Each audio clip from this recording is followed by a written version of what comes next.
අසිත් music ඇකඩම YouTube චැනල ගත්තක අදත් එක තුලා ඉන්න අලව සාදරින් පිළිගන්නවා තවත් අලුත් එක වීඩියෝකට අද අපි කතා කරන බලාපොරොත්තු වෙන්නේ 2026 මේ අවුරුද්ද වෙනකොට YouTube චැනල් එකක් ඔයා කරනවනම් ස්ටාර්ට් එකේ කියන ආරම්භයේ ඉඳලා ඔයාගේ පළවෙනි කියන්නේ බලාපොරොත්තු වෙන ලොකුම දේ තමයි මොනිටයිසේෂන් කියන්නේ.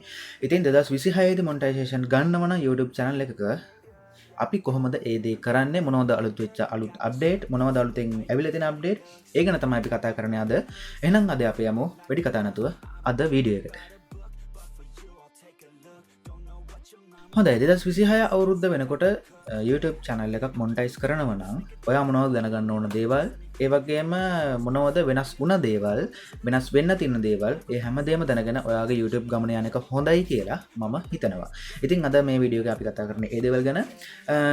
ඔයාලා පුරුදු විදිහටම තමයි channel එක මොනිටයිස් කරනවා නම් subscribersලා ගාන වෙනස් වෙලා නැහැ තාම. subscribersලා 1000යි. ඒ වගේම තමයි watch time පැය 4000ක්. ඒක දැන් අලුතෙන් ආපු මේකත් එක්ක ඔයා දන්නවා ෂෝට්ස් ගැන.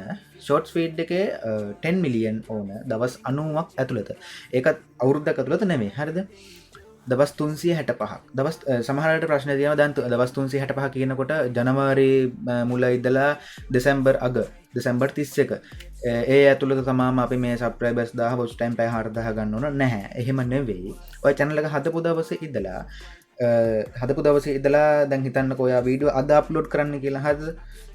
අද වීඩියෝ එක අප්ලෝඩ් කළා. අද එදන දවස් 365ක්. පැහැදිලි නැත්තම් ඒත් ආයි කියන්නම් මම. දැන් හිතන්නකෝ දැන් අද තමයි අද දවසේ ඉඳලා දැන් ඔයා අද channel එක හැදුවෙත් කියලා හිතන්නකෝ. අද දවසේ ඉඳලා ආයේ දවස් 365ක් වෙන්නේ ඊළඟ අවුරුද්දේ අද දවසටනේ. හරිද? අන්න ඒ දවස් 365 ඇතුළත ඒක මාසෙන් වෙන්න පුළුවන්, මාස දෙකෙන් වෙන්න පුළුවන්, මාස 3ෙන් වෙන්න පුළුවන්, කොහොම හරි කමන්නේ. සබ්ස්ක්‍රයිබර්ස්ලා 1000 කම්ප්ලීට් වෙලා තියෙන්න ඕන. අර දවස් 365 ඇතුළත පැය 4000ක් තියෙන්න ඕන. දවස් 365 ඇතුළත. දැන් ගොඩක් අය සාමාන්‍යයෙන් ඩේලි කන්සිස්ටන්සි එහෙම වීඩියෝ දාන්න යනවා නම් සාමාන්‍යයෙන් මාස 3ක් මාස 2ක් ඇතුළත වගේ ගන්න පුළුවන්. පැය 4000 කෙනෙක් සිම්පල් වැඩක්. සබ්ස්ක්‍රයිබර් 1000 කෙනෙක් සිම්පල් වැඩක්. අනිවාර්යෙන් කන්සිස්ටන්සි වැඩ කරන කෙනෙක්ට වීඩියෝ එකක් දෙකක් තුනක් හතරක් වීඩියෝ පහක් දාලා බලාපොරොත්තු වෙන්න එපා. මේකෙන් මම සබ්ස්ක්‍රයිබර්ස්ලා 1000 ගන්න ඕන, watch time පැය 4000 ගන්න ඕන. එහෙම නැහැ. ඇවරේජ් මම කියන්නම් සාමාන්‍යයෙන් ඔයා හිතනකො විනාඩි 3ක ඔයා වීඩියෝ එකක් අප්ලෝඩ් කරනවා නම් ඔයාට ඇවරේජ් සාමාන්‍යයෙන් කවුන්ට් වෙන්නේ තප්පර 50ක වගේ තප්පර 50ක වගේ ටයිම් එකක් තමයි කැච් වෙන්නේ. මොකද හිතන්නකො විනාඩි 3ක එකක් දැම්ම කියලා බලන හැම කෙනාම විනාඩි 3ම බලන්නේ නැහැ. හරිද? දැන් සමහර අය තප්පර 10ක් බලලා වීඩියෝ එක ස්කිප් කරන අය ඉන්නවා. සමහර අය විනාඩි 2ක් බලලා ස්කිප් කරන අය ඉන්නවා. සමහර අය ඉන්නවා විනාඩි 2යි තප්පර 30ක් බලලා ස්කිප් කරන අය ඉන්නවා. විනාඩි 3ම බලන අයත් ඉන්නවා. ඉතින් ඔය ඔක්කොම ඔන්ලයින් ලයිව් බලන ප්‍රමාණය ඔය වොච් ඒක තුල තමයි තප්පරෙන් තප්පරේ විනාඩියෙන් විනාඩිය කොහොම එක තුල තමයි පැය 4000 හැදෙන්නේ. හරිද? දැන් ඔයා හිතන්න එපා දැන් ඔයා පැයක වීඩියෝ එකක් අප්ලෝඩ් කරලා ඒක 4000ක් බැලුවා කියලා පැය 4000 කම්ප්ලීට් වෙන්නේ නැහැ. හරිද? ඒ පැය වීඩියෝ එක බලන 4000ම දෙනා ඒක බැලුවා නම් ඒක සම්පූර්ණයෙන්ම බැලුවා ෆුල්ම වීඩියෝ එක බැලුවා නම් අන්න එතන පැය 4000 කම්ප්ලීට් වෙනවා. කවදාවත් YouTube එක ඇතුලේ ඒ කියන්නේ YouTube එකේ ඒ දේ වෙන්නේ නැහැ. ඒ කියන්නේ හැමෝම ඒ වගේ බලන්නේ නැහැනේ. දැන් අත්‍යවශ්‍යම කන්ටෙන්ට් එකක් උනත් හරිද? දැන් සමහර මගේ උනත් වීඩියෝස් තියෙනවා පැයක වීඩියෝ එකක් දැම්මොත් උපරිම ඇවරේජ් ගිහිල්ලා විනාඩි 40ක්. උපරිම ඇවරේජ්. පැයක වීඩියෝ එක පැයම බලපු කවුරුවත් නැහැ. හරිද? කවුරුත් නැහැ නෙවෙයි ඉන්නවා. ඒක ඇවරේජ් කවුන්ට් වෙන්නේ නැහැ. හරිද? දැන් හිතන්නකො ලක්ෂයක් නම් views තියෙන්නේ. ওই ලක්ෂෙන් සාමාන්‍යයෙන් 1000ක් 2000ක් විතර බලන්නේ නැති ඒ පැයම. හරිද? එහෙම නැත්තම් විනාඩි 10 5ක් සමහර අය බලලා මේක සෙට් නෑ වගේ කියලා හිතනොත් තප්පර 5න් 6න් ස්කිප් කරනවා. හැබැයි අර තප්පර ගණනත් ඒවට කවුන්ට් වෙනවා. හරිද? අන්න ඒක තමයි දැන් ගොඩක් අය මගෙන් ගොඩක් අහන දේ තමයි ඕක. දැන් අයියේ පැය 4000 කියන්නේ කොහොමද පැය 4000 දැන් ජනවාරි 1 වෙනිදා ඉඳලා දෙසැම්බර් 31 වෙනකන්ද නැත්තම් දවස් 365 හැදෙන්නේ දැන් අද වීඩියෝ එක අප්ලෝඩ් කරොත් ඊළඟ අවුරුද්ද ඒ දවස වෙනකන්ද නැහැ. එහෙම නෙමෙයි. දැන් ඒ කවර් එක ඇතුලේ ඔයා ඒක සතියෙන් ගත්තත් ඔයා සමහර දවසින් ගත්තත් මම කෙටියම කියන්නේ දවසින්ම ගත්තවට දවසින් අද වීඩියෝ එක දාලා අදම දැන් හිතන්නකෝ වීඩියෝ 10ක් 15ක් එහෙම දාගෙන හැබැයි එහෙම බෑ YouTube එක තුල එහෙම කරන්න බෑ. එතකොට මේ වෙන ප්‍රශ්නයක් වෙන මේක. ඒක නෝ ආදනන් channel එක හදලා තියෙන්නේ. ඔයාට අදම වීඩියෝ 10 15ක් දාන්න බෑ. ඒක සාමාන්‍යයෙන් යන ස්ටෙප් බයි ස්ටෙප් යන්න ඕන. සාමාන්‍යයෙන් ඇවරේජ් මාස 3ක් ඇතුළත වගේ ඔයාලට channel එක මොනිටයිස් කරන්න තත්ත්වයට ගන්න පුළුවන් කන්සිස්ටන්සි වැඩ කරනවා නම් හරිද මම හිතනවා ඒක පැහැදිලි වෙන්නේ නැති කියලා watch time පැය 4000 කොහොමද හැදෙන්නේ කියන එක දැන් පළවෙනි දේ තමයි subscribers 1000 watch time පැය 4000 එහෙමත් නැත්නම් ඔයා short video හදන කෙනෙක් නම් ඒ කියන්නේ TikTok ඒ විදිහට Facebook reels විදිහට එහෙම reels විදිහට හදන කෙනෙක් නම් ඔයාට watch time අදාළ වෙන්නේ නැහැ ඒ videos සමහර අයට දැන් කවුන්ට් කරනවා එයාලා දැන් හදන්නේ මේ කියන්නේ long videos හදන්නේ නැහැ එයාලා reels විතරයි හදන්නේ රීල්ස් වලින් එනවා watch time ඒ කියන්නේ ඒ වීඩියෝ එකක් බලනවනේ යම් කිසි තප්පර 15 නම් ඒ තප්පර 15 වෙන් තප්පර 10 හැම බලලා watch time එකතු වෙනවනේ හැබැයි ඒක ඇඩ් වෙන්නේ නැහැ ඔයාගේ අර watch time වලට ඔයාගේ watch time ඇඩ් වෙන්නේ ඔයාගේ long videos වලින් විතරයි හරිද ඒ කොච්චර දැන් ඔයා short video upload කරලා පැය 4000 හැදුනට වැඩක් නැහැ 10 million views නැත්තම් දවස් 90ක් ඇතුළත ඒක අවුරුද්දක් නෙමෙයි දවස් 90ක් ඇතුළත තමයි ඔයාට 10 million ගන්න ඕන අර watch time එක අදාළ නැහැ ඒකට ඒක අදාළ වෙන්නේ long videos වලට විතරයි හරිද ඊට පස්සේ තමයි දැන් අලුතෙන්ම මොනිටයිසේෂන් දැන් ඒක හරි channel එක කරගත්තා මොනිටයිසේෂන් එන විදිය දැනගත්තා හරි දැන් අලුතෙන් තව අප්ඩේට් ටිකක් මේ මෑතකදී ඇවිල්ලා තියෙනවා පළවෙනි දේ තමයි reused content ඊට පස්සේ AI content AI content වලත් දැන් ගොඩක් අය අහපු දේ තමයි AI content monetize කරන්න බැරිද කියලා බැරි නෑ පුළුවන් හැබැයි AI දැන් ඔයා chat GPT එකේ නම් ඒකෙන් කෙලින්ම අරගෙන ඒක බල්ක් එක පිටින් ඒකෙන් අරගෙන තව platform එකකට දාලා ඒකෙන් generate කරලා ඒකම ඔයා දානවා නම් අනිත් පැත්තට ඔයාට ඒව monetize කරන්න බෑ හරිද monetize කරන්න බෑ කියන්නේ monetize ගොඩාක් දුරට reject වෙන්න පුළුවන් මොකද එතන ඔයාගේ දායකත්වයක් නැත්නම් YouTube එකම කියලා තියෙනවා ඔයාට AI content හදන්න පුළුවන් හැබැයි ඔයාගේ දෙයක් එතන අන්තර්ගත වෙන්න ඕන එක්ක දැන් හිතන්නකෝ AI වලින් ඔයා හදනවා දැන් වීඩියෝ එක අඩුම voice over එකවත් ඔයාගේ වෙන්න ඕන. දැන් ඔයා ඒකත් හදලා script එකත් දැන් හිතන් prompt එක හරි script ඒක ගන්නෙත් AI වලින්මයි. වීඩියෝ එක හදන්නෙත් AI වලින්මයි. export කරලා ඔක්කොම කරලා ඒක tag ටික ගහලා දෙනවා. YouTube එකේ description title ඒක AI වලින්ම හදලා AI මේ විතරක් නක්. එතන ඔයා කරලා තියෙන්නේ ඔයාගේ data ටික කපාගෙන ඒක හදපු එක විතරයි. වීඩියෝ එක අප්ලෝඩ් කරපු එක විතරයි. වීඩියෝ එකට ඔයාගේ දායකත්වයක් නැහැනේ. එතකොට ඒව මොනිටයිස් කරද්දී පොඩි නෙමෙයි ටිකක් ලොකු ප්‍රශ්නයක් වෙන්න පුළුවන්.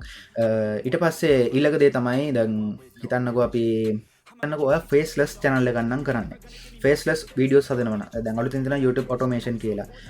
ඒවා එහෙම කරනවා නම් මෙහෙමයි. ඔය හැම දෙයකදීම monetization වලදී බලන දේවල් ටිකක් වෙනවා. ඔයා දැන් අනිවාර්යෙන් ඔක දැන් ඔයා කියවලා බලන්න එයාලගේ දැන් සාමාන්‍යයෙන් මාසෙකට සැරයක් මාස 3කට සැරයක් විතර එනවා. නෝටිස් එකක් එනවා ආටිකල් එකක් එනවා. ඒක ගොඩක් දුරට අප්ඩේට් වෙනවා. YouTube කෙනෙක් විදිහට අනිවාර්යෙන් ඒක ගැන අප්ඩේට් එකේ ඉන්න ඕන. දැන් ඔයාලට නොදන්න දෙයක් වුණත් අනිවාර්යෙන් දැන් තාක්ෂණෙත් එක දැන් ඉස්සර නම් ඔයා දැන් කවුරු හරි දැනගෙන හොයාගෙන යන්න ඕන දන්න කෙනෙක් මේක කොහොමද වෙන්නේ මේක කොහොමද වෙන්නේ කියලා දැන් එහෙම වුණා chat GPT හෝ AI tool එකක් use කරලා ඔයාලට පුළුවන් සම්පූර්ණ විස්තර ටික ගන්න මොකද එයාලා ඔක්කොම අපිට ඇනලයිස් කරලා දෙනවා. ඔයා faceless channel එකක් කරනවා නම් බග බලා ගන්න ඕන අඩුම දැන් හිතන්නකෝ මම මුලින්ම කතා කරලා තිනවා මේ ගැන 80% 120% එකේවත් ඔයා ඒ කන්ටෙන්ට් එක අප්ලෝඩ් කරන්න. මොකද ඔයාගේ මූණ නැතුවම එපා. අඩුම නිකන් අර ඔයා දැන් හිතම් thumbnail එකකට හරි ඔයාගේ ෆොටෝ එකක් දාන්න ඒකේ. facelessම කියලා එහෙම මේ අතාරින්න එපා. මොකද බැරි වෙලාවත් රිජෙක්ට් වුණොත් කියන්න බෑ. මොකද දැන් ඒක එයා හිතන්න පුළුවන් දැන් අලුතෙන් ඇවිල්ලා තියෙන ඇනිමේෂන් වීඩියෝස් වලදී මොනිටයිස් කරලාදී ගොඩක් ප්‍රශ්න වෙනවා. දැන් ලංකාවේ වුණා ගොඩක් ඇනිමේෂන් වලින් හදන කියන්නේ ස්ලයිඩ් ෂෝ විදිහට හදන වීඩියෝස් තියෙනවා වොයිස් ඕවර් විතරක් කරලා. ඒවට ගොඩක් දුරට දැන් අලුත් තියෙන ඒවා වෙනයි. දැන් අලුතෙන් හදද්දී ඒත් මොනිටයිසේෂන් වලට ප්‍රශ්නයක් වෙන්න පුළුවන්. ඒක ඉල්ලද්දී අපි ඊට පස්සේ දැන් සමහර අය ඉන්නවා දැන් හිතන්නකෝ AI වලින් හදලා දැන් AI වලින් හදලා වීඩියෝ එක ඔක්කොම කරලා ඒක හරි දැන් ඒ වුණාට දැන් හිතන්නකෝ කමියුනිටි වැලියේෂන් කියලා තියෙනවනේ. ඒ කියන්නේ දැන් එක්කෝ දැන් පොඩි ළමයින්ගේ දේවල් ඔය සමහර දේවල් තියෙනවා දැන් තියෙනවා සමහර කියන්න බැරි දේවල් උනත් තියෙනවා අපිට YouTube එක ඇතුළේ උනත් සමහර වචන අපිට කියන්න බෑ මොකද දැන් ඉස්සර වගේ නෙමෙයි ටග් ගාලා රිජෙක්ට් කරගන්නවා මේ වචනේ මොකද ඒක සිංහල ට්‍රාන්ස්ලේෂන් එයාලට දැන් පුළුවන් ඒක නිසා ඒ සමහර වචන වුණත් ඔයා වීඩියෝස් වලදී භාවිතා කරද්දී ටයිටල් වලට දාද්දී ඩිස්ක්‍රිප්ෂන් වලට දාද්දී තම්බ්නෙල්ස් වලට දාද්දී ඒ දේවල් හරි පරිස්සම් වෙන්න ඊට පස්සේ තමයි බෑග්ග්‍රවුන්ඩ් මියසික් මේව තියෙනවා නම් අනිවාර්යෙන් පුළුවන් තරම් ඔයා මොනිටයිසේෂන් ඇප්ලයි කරද්දී channel එකේ කිසිම විදියකින් copyright claim එකක්වත් copyright strike එකක්වත් තියාගන්න එපා. ඒ කියන්නේ copyright claim එකක්වත් අඩුම තියාගන්න එපා. මම නම් suggest කරන්නේ ඒක සමහර අය copyright claim තියදී එහෙම ඉල්ලනවා. ඒක ප්‍රශ්නයක් නැහැ. ඉතින් යාළුවට ප්‍රශ්නයක් නැත්නම් අවුලක් නැහැ ඒක ඉතින්. මම කියන්නේ මම recommend කරන දේ තමයි අඩුම කොපිරයිට් ක්ලේම් එකක්වත් ඔයාගේ channel එකේ තියාගන්න එපා. මොකද අපිට මොනිටයිසේෂන් හම්බ වෙන්නේ අපේ channel එක YouTube එකෙන් manual review කරනවා. manual review එකක් කළා තමයි මේ original content creator කෙනෙක් කියන එක හිතලා තමයි ඔයාලට මොනිටයිසේෂන් හම්බ වෙන්නේ. ඒක නිසා අඩුම මොනිටයිස් කරද්දී ක්ලේම් එකක්වත් තියාගන්න. ඊට පස්සේ ඉතින් ඔයා වීඩියෝ දාන විදිහත් එක්ක තමයි සමහර විට කොපිරයිට් මේ මොනිටයිසේෂන් නැති වෙන්න උනත් ඒ ප්‍රශ්න වෙන්න පුළුවන් පස්සේ කාලෙක උනත්. ඒක නිසා මම කියන පළවෙනි දේ තමයි ඔරිජිනල් කන්ටෙන්ට්ම කරන්න. එතකොට ඔයාට ඒ කියන්නේ මොනිටයිසේෂන් කියන එක දුර වෙන්නේ නැහැ. සිල්වර් ප්ලේ බටන් කියන එක දුර වෙන්නේ නැහැ. 1 මිලියන් ඒ සබ්ස්ක්‍රයිබර්ස් views revenue කිසි දෙයක් ගැන බලාපොරොත්තු දුර නෙවෙයි. ඔයා ඔරිජිනල් කන්ටෙන්ට් කරන කෙනෙක් නම් පළවෙනි දේ තමයි කන්සිස්ටන්සි ඒ දේ කරගෙන යන්න. අද වීඩියෝ එක දාලා අද වීඩියෝ එකට මට views ආවේ නැහැ. අයියෝ සබ් ආවේ නැහැ. මේ views යන්නේ නැහැ. මේක හරියන වැඩක් නෙමෙයි. එහෙම කියලා අතාරින්න එපා. කවදා හරි දවසක් එනවා ඔයාගේ ඒ පිම්ම පයින්. හරිද? සමහර අය ඉන්නවා ඒක ලක් එකකට අද වීඩියෝ එක දාලා තා සතියක් විතර යද්දි හරි. වොච් ටයිම් පැය 4000ක් හරි සබ් 1000ක් හරි. ඒ කියන්නේ ඒ කන්ටෙන්ට් එක දැන් අපි දැනගන්න ඕන කන්ටෙන්ට් එකක් කරද්දි අපි පොඩ්ඩක් සමීක්ෂණයක් වගේ කරන්න ඕන. දැන් ඔයාට හිතන දේම කරනවට වඩා ඔයාට හිතන දේ කරලා ගොඩ යන්න පුළුවන්. බෑ නෙවෙයි. ඉක්මනට ගොඩ යන්න ඕන නම් අපි ඉල්ලුමට තමයි සැපීමක් දෙන්න ඕන. දැන් මිනිස්සු අපි බලන්න ඕන Google Trends කියලා දෙනවනේ. ඒක ගිහිල්ලා ඔයා බලන්න ලංකාවේ මිනිස්සු වැඩිපුර මොනවද සර්ච් කරන්න කියලා. දැන් මේ එතකොට ඔයාට පුළුවන් ඔයාට channel එක ඉක්මනට grow කරගන්න. හරිද? දැන් හිතන්නකෝ දැන් Google Trends වල මේ දවස්වල හොයන ෆුට්බෝල් ගැන නම් ඔයාට පුළුවන් ෆුට්බෝල් ගැන content ටිකක් හදන්න. එක්ක ඉංග්‍රීසි වලින් එක්ක සිංහල වලින්. දැන් සාමාන්‍යයෙන් ලංකාව ඇතුලේ ෆුට්බෝල් වලට ඉන්ට්‍රස්ට් ගොඩාක් අඩුයි. දැන් අපි පිටරට ටාගට් කරනවා නම් එහෙම කරලා මේ කරන්න පුළුවන්. ලංකාවේ සාමාන්‍යයෙන් ඔයාලට ක්‍රිකට් මැච් යනවා නම් ඒ ක්‍රිකට් ගැන පොඩ්ඩක් ඒ දවස් ටිකේ පොඩ්ඩක් වැඩිපුර කතා කරා නම් ඔයාලට පුළුවන් ඉක්මනට channel එක grow කරගන්න. මොකද ඒකට වීඩියෝ එකක් grow වෙන්න ඔයාගේ channel එකේ තියෙන subscribers ලා ගානවත් ඔයාගේ channel එකේ කොච්චර reach වෙනවද කියන එකවත් ඔයාගේ channel එකේ කොච්චර videos තියෙන කියනවද බලපාන්නේ නැහැ. මොකද ඒ topic එක ඔයා දාන topic එක තමයි ඒ niche එකට කැමති මිනිස්සු ඉක්මනට පොරකගා ඒක බලනවා නම් ඔයාගේ channel එක ඉක්මනට grow වෙනවා. මම පොඩි trick එකක් කිව්වා ඔයාගේ channel එක ඉක්මනට grow කරගන්න ඕන නම් කරන්න ඕන දේ. එහෙම නැතුව ඔයාට step by step ඔයාගේම කියලා දෙයක් කරන්න ඕන නම් ඔයාට කරන්න පුළුවන් හොඳම දේ සහ එකම දේ තමයි consistency එකක් තියාගන්න. දවසට වීඩියෝ එක දානවා නම් ඒක දිනපතා එහෙම කරගෙන යන්න. සතියට එකක් නම් දාන්නේ එහෙම කරගෙන සතියට දෙකක් නම් එහෙම කරගෙන යන්න. මම අඩුම සජෙස්ට් කරන්න පුළුවන් නම් සතියට වීඩියෝ දෙකක්වත් දාන්න. අඩුම දෙකක්වත් දාන්න. channel එක මාස සාමාන්‍ය 3ක් average මාස 3ක් 4ක් ඇතුළත ඔයාලට monetize කරන තත්ත්වයට ගන්න පුළුවන්.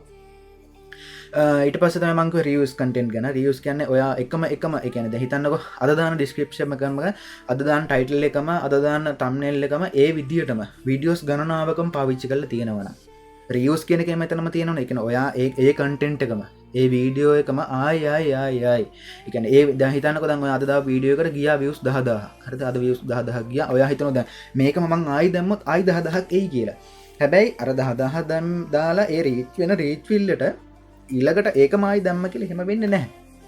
හැබැයි ඒකෙන් වගේ channel එකට ප්‍රශ්නයක් වෙනවා. මොකද ඔයා reuse content වලට අහු වෙලා තියෙන්නේ. මොකද ඔයා අරකම ආයි දාලා ආයි views යයි කියලා හිතලා. මොකද දැන් Facebook වල ඉස්සරහට ඒ reuse content බැරි වෙන්න. TikTok වල Instagram වල ඒවා ගොඩක් අය දාන දැන් TikTok එක නම් අද වීඩියෝ එක දාලා ඒකට හිතන්නකෝ like 1000ක් 2000ක් ගියා නම් ඔයා බලනවා තව 1000කට ඒකම ආයි දානවා අරගෙන. ඒක ආයි ආවි කියලා. එහෙම තියෙනවා ඒ platform අනුව වෙනස් වෙනවා. හැබැයි YouTube එක වල ඒක කරන්න එපා. එකම ටයිටල් එක දාන්න එපා. එකම ඩිස්ක්‍රිප්ෂන් දාන්න එපා. පොඩ්ඩක් හරි වෙනස් කරන්න. මොකද ඒක මැනුවල් නේ. ඒක පොඩ්ඩක් හරි වෙනස් කරන්න. thumbnail එකම theme එක තියාගන්න එක වෙනයි. එකම thumbnail එක දාන්න එක වෙනයි. ඒක ගොඩක් අය පටල ගන්නවා දැන්. ඔයාගේ channel එක කියලා දැන් මිනිස්සෙක් දැක්ක ගමන් identify කරන මේක මෙයාගේ channel එක. මේ මෙයා කරන channel එක. ඒක identify කරගන්නේ title එක කියවලා නෙමෙයි. ඔයා දාන thumbnail එකේ. ඔයා දාන thumbnail එක මිනිස්සු දැනගන්නවා මේ මෙයාගේ channel එක තමයි. මේ මෙයාගේ channel එකේ වීඩියෝ එකක් ටක් ගාලා මිනිස්සුන්ගේ මොළයට දෙනවා. අන්න ඒක තියාගන්න. මම ඒක නෙමෙයි කියන්නේ දැන් ඒක වෙනස් කරන්න නෙමෙයි එකම තීම් එක තියාගන්න එකම විදියට දාන්න එපා. දැන් හිතන්නකෝ එකම නමින් එකම විදියෙන් එකම ෆොටෝ එකෙන් එහෙම දාන්න එපා thumbnail. ඒක වෙනස් කරන්න. ඒක reuse content ගන්නට වැටෙන්නේ ওই දේවල් වලින් තමයි. ඊට පස්සේ අනිත් එක තමයි AI වලින් හදනවා නම් පුළුවන් තරම් ඔයාගේ force එක වැඩි කරන්න. AI වලින් වැඩ කරනවා නම් ඔයාගේ force එක චුට්ටක් වැඩි force එක වැඩි කරන්න කියන්නේ දැන් 150වත් අඩුම තියාගන්නකෝ. ඔයා වීඩියෝ එක හදලා ඇනිමේෂන් ටික ඔක්කොම කරලා අඩුම voice over එකවත් ඔයා කරනවා නම් හරිද? එතකොට එතන ප්‍රශ්නයක් නැහැ. මොකද ඒක live voice එකන්නේ. මේ ඇනිමේෂන් වගේ එහෙම හදලා තියෙන දැන් සමහර අය තියෙනවා music එක විතරක් දාලා දැන් ඇනිමේෂන් videos ගැන කියන්නේ music එකක් ගන්නවා කොහෙන් හරි මේ පවපොයින්ට හරි මොකක්කර සොෆ්ටය එක පාවිච්චි කල නිමේෂන් එකක් දානවා කිසිම වොයිසෝව එක මුකුත් නෑ නෝමල් මියසික්කය දම්ම ඊට පස්සේ ටයිප් කල්ල තම යකුටික දානවා එහෙම අප්ලෝඩ් කරනවා එතකොට එතන ලයිව් කියන කෙන ඕන කෙනට කරන්න පුළුවන් එක ම කලින් කතා කරපු කන්ටෙන්ට් අයිඩ වලට එහෙම ගන්න බැහැමකොද එක අයිඩිය එකක් නැහැ කර අයිතිකාරෙක් නැහැ ඕන කෙනෙට් එක හදන්න පුළුව කටෙන්ට අයිඩිය එකක් දෙන්න තමන්ට විතරයින ඒදේ කරන්න පුළුව කලින් වීඩියෝ ගන කතා කර කටෙන්ට අයිඩ වීඩියෝ බලන්න ඕන්න ම යරින් ටැක් කල තියන්න එක බලන්න ගහිල්ල නතන් චනලට ගහිල්ලා බලන්න පරන වීඩියෝස් ගොඩක් දේවලට ගන්න පුළුවන් කියලා මං හිතනවා මොකද YouTube ගමන යද්දී අපි ගොඩක් දේවල් දැනගෙන ඕනේ යන්න ඕන නැත්නම් YouTube channel පටන් ගන්න හැමෝටම කියලා දෙන්න පුළුවන් YouTube channel එකක් පරිස්සමට කරගෙන ඉස්සරහට යන විදිය අමාරු හැමෝටම කියලා දෙන්න මොකද මං මුලින්ම මේ බේස් එක හදාගෙන ඉන්නේ මොකද මෙතන බේස් එක වරදුනොත් ඔයා ඉස්සරහට කරන් යද්දී ගොඩක් ප්‍රශ්න වලට මුහුණ දෙනවා එකපාරම channel එක පටන් ගන්න මෙහෙම පුළුවන් මේ දේවල් දාන්න මේ දේවල් දාලා කියනට වැඩිය මුලින් අපි පරිස්සම් වෙලා YouTube channel එකක් grow කරගන්න එක තමයි වඩාත් වැදගත් වෙන්නේ කියලා මම හිතනවා. ඉතින් අද අපි කතා කරේ 2026 monetization වලට channel එකක් අරන් යනවා නම් grow කරගන්න යනවා නම් ඔයා දැනගන්න ඕන ප්‍රධාන දේවල් ටික. ඒ දේවල් වලින් පරිස්සම් වෙලා ලස්සන ගමනක් යනවා හැමෝටම සුබ පතනවා. YouTube එක ඇතුලේ ගේමක් ගහන්න පුළුවන් තැනක් ගේමක් ගහන්න ඕන තැනක්. මොකද ලංකාවට ඩොලර්ස් ගේනව නම් තියෙන ලොකුම විදියක් මේක. ෆ්‍රීලාන්සර්ස්ලා විදිහට වැඩ කරන වෙරත් සයිට් තියෙනවා අපි හැමෝටම එකන වයස් බේදයක් නෑ පොඩි ස්කෝලයන ළමයගේ ඉදලා අවුරුදු 40 50 60 කිසිම ප්‍රශ්නයක් නෑ ඕන කෙනෙක්ට මේකෙන් හොයන්න පුළුවන් තමන්ට තියෙන දක්ෂතාවය තමන්ට ටැලන්ට් එක තමන් අඳුර ගන්න ඕන ඒ අඳුරගත්තොත් ඒ ස්කිල් එකෙන් ඒ ටැලන්ට් එකෙන් ඔයාලට ගේමක් ගහලා ගොඩ යන්න පුළුවන් ඉතින් මම හිතනවා අද වීඩියෝ එක පැහැදිලි වෙන්නේ නැති ඔයාලා හැමෝටම කියලා ඔයාලට තියෙන ප්‍රශ්න මොනවා හරි තියෙනවා නම් කමෙන්ට් සෙක්ෂන් එකේ දාගෙන යන්න මම ඒවට උත්තර අරන් එන්නම් ඊළඟ වීඩියෝස් වලින් මතකතු ලයික් කරන්න කමෙන්ට් කරන්න තව කෙනෙක්ට බලන්න ෂෙයා කරන්න සබ්ස්ක්‍රයිබ් කරන්න එහෙනම් අපි තවත් වීඩියෝ එකකින් ආයි හම්බ වෙනකන් ඔයාලා හැමෝටම සුබ දවසක්